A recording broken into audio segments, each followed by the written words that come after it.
Hey everyone, welcome to this episode of Machine Check, and today we have a 2005 Nissan 350Z. Josiah, thank you for bringing on your Z today. So how long have you been interested into cars, and what initially got you into cars? So I've kind of been into cars for pretty much as long as I can remember. Some of my earliest memories, honestly, were with video games, right? So like Need for Speed Underground 2 was one of my earliest memories. And that game kind of really built the foundation for having an attraction to cars. So is that where the 350Z comes from? Is Need for Speed Underground 2 that green 350? You got it exactly right. So you open up the game, the first thing you're greeted with is Rachel's 350Z. Yeah. What's the first thing that happens? You drive that Z? You drive that Z, exactly. So it's like, I want that car. Those poster cars from Need for Speed back in the day were just like so iconic, and I think Rachel's 350Z is still one of the best ones. You know, even though you did fall in love with the 350Z through Need for Speed Underground 2, you have talked to me before about wanting to upgrade to a 370. So, you know, kind of what is driving that decision, and when you do eventually upgrade to a 370, what are your plans for it? So, while the 350Z is a great car, this particular one's got a couple little issues, as you can probably see with the paint, and there's a few other little nagging issues that I won't go into too many details. Overall, the 350Z is a fantastic car, and the 370Z is honestly just kind of a evolution of the 350Z, right? So in multiple ways, it's just that much better, and if I wanted to make something like a trackable street car, a 370Z just makes that a little bit better than the 350Z, I think. It's a little bit better of a starting point or a base foundation. And one more question for you. If you were ever to do like a crazy livery, I mean, is there anything you'd take inspiration from? Is there anything you'd want to do? Maybe something Natasha, or, you know, maybe something inspired from Need for Speed Underground or racing, you know, cars, you know, GT cars or anything like that? So one of the things that I think would be really cool eventually, but I always like just having a subtle neon glow under the car. Is it practical? Nope. Does it look cool? Yeah, it's debatable, but I kind of dig it. I've honestly thought about putting neon on the IS before. I mean, like, I think this era of cars, and maybe it's just because we grew up with Need for Speed Underground and stuff like that, but I think this era of cars, like, deserves to have neon on them. But, yeah, that's just me. Absolutely. No, like every car from this kind of generation, from like the 90s into like the mid 2000s, all of it was inspired by the Tokyo drift scene, right? Yeah. And so many cars, I think, I mean, so many people that are into cars nowadays that are around your and I age, I think a lot of them kind of started to get their interest in cars from those movies. And so the styles and what they like are all going to be, at least to some degree, inspired by Tokyo Drift and that kind of style that they had.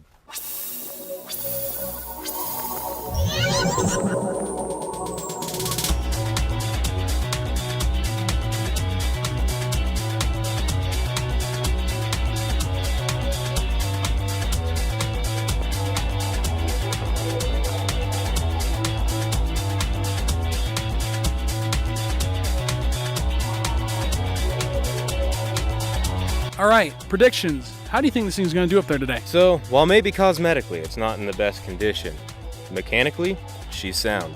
So, I think it's all going to be on me. How much can I drive the car? I think the car is perfectly well suited for doing what we're about to do. Ideally, I think I can hit under a 130. That's my goal. It's another one of those benchmark cars, right? I think the IS was a good kind of starter, you know, for the series and stuff like this, but to me the 350Z is a really solid benchmark for this road. I'm really excited to see what you can do. Let's hit the canyon. 3, 2, 1.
Josiah, that looked really clean up there, really quick. Conditions were pretty perfect on this beautiful spring day up here in Mount Udon. So how did it feel up there?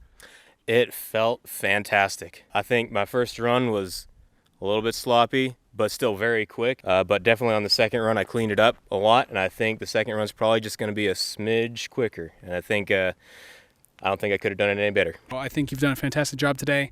Looked amazing from where I was standing. It'll be a solid benchmark for future runs for sure. What about the car did you like, and what did you not like, and what felt good up there?